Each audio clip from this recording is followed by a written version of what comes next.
I'm so happy I did it because I think it's going to be a great movie. Jeremy Strong is playing John Landau.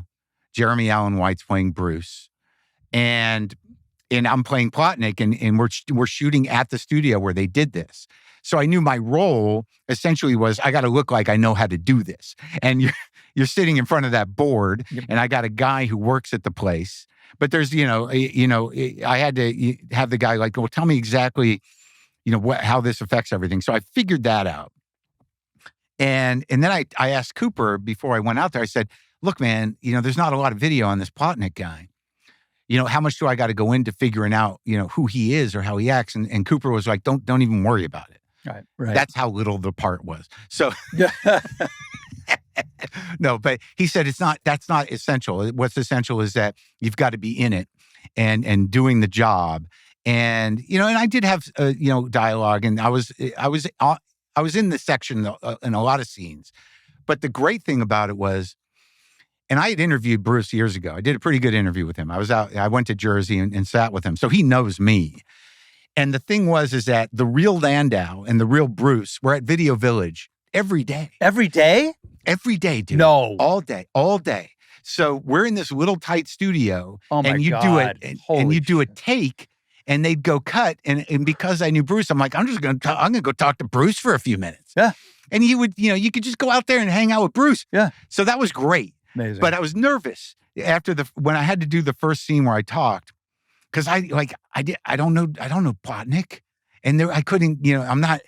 So I do that scene, the first scene, and they go cut, and I go into Video Village, and Bruce goes, "You got it, you're Chuck, you got it," and I'm like, "Well, that was fortuitous and kind of coincidental, Bruce, but I'm glad you think so." That's so sick.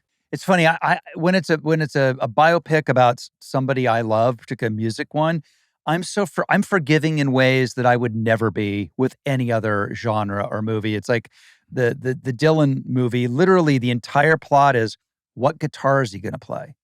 Yeah. Literally, the entire movie is he going to play an electric guitar? Or is he going to play an acoustic guitar? It's not exactly riveting shit.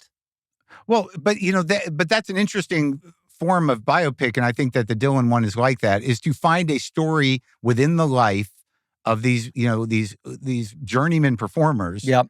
That, that has an arc of its own. Yeah. So the sort of Dylan making the jump to electric. Yep. That's the story. Yep. In this movie, it's like how, Bruce, hits a wall, goes through a dark period. He's about to do Born in the USA. He's got tracks that he's already laid down for Born in the USA, and he goes into a dark place. And he goes to that, rents a house in New Jersey, makes these what were thought to be demos on a home 4-track, and becomes obsessed with it and demands that be his next record. Like, to the point where he's like, I don't want to be on the cover. I don't want to tour on it. I want this cassette to be the record. And that's it. That's what has to happen. And that's the whole story. So it's like a slice of a life, which I think is a better way to do a biopic than try to age the guy and everything else. And Jeremy Allen White, who I only had a little bit of scenes with, I was in the studio a lot with Jeremy Strong, who was in character, of course. Okay, give me some Jeremy Strong stuff. Jeremy Strong from Succession. I mean, the if you haven't read it, read the New Yorker profile on Jeremy. Well, he gets a lot of flack for being this kind of, methody, kind of committed guy.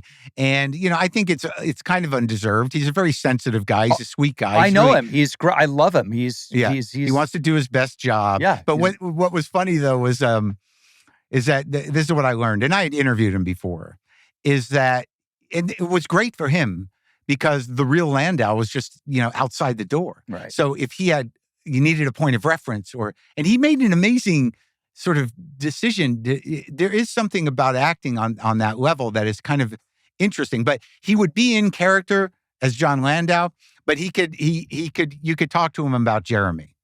Like, you could talk to Jeremy about what he's working on or whatever, but he's going to talk to you as John Landau. Okay, wait. I got to savor this for a minute. So you're Jeremy Strong.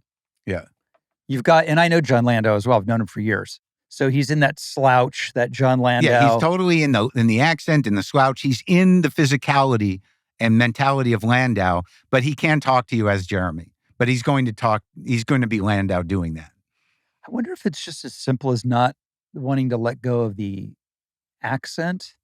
Because the minute Sure, you're the talking, accent, the physicality, the space. but does he talk about it in the? Here's so he doesn't say. If you say, "Where are you?" Does he? Yeah, where are you going for lunch, Jeremy? He goes, well, I'm gonna, we're probably gonna order some food in, and you could. And we talked about like he was having a hard time deciding whether or not he should do those Dunkin' Donut commercials, Right. with the Affleck and Damon, Right. because he ended up doing them. But at the time we were in the studio, he wasn't sure whether he should do them, how that would make him look, whether it was, going to compromise his integrity on somehow. Right. And I'm like, yeah, but if you make fun of yourself, it'll be funny. And he's like, oh, yeah, I get that. And then he was like, it also would pay for my daughter's college. And I'm like, well, those are pretty strong reasons to. Yeah. And it was a pretty funny commercial. And great. I'm happy he did it. Yeah. It was great.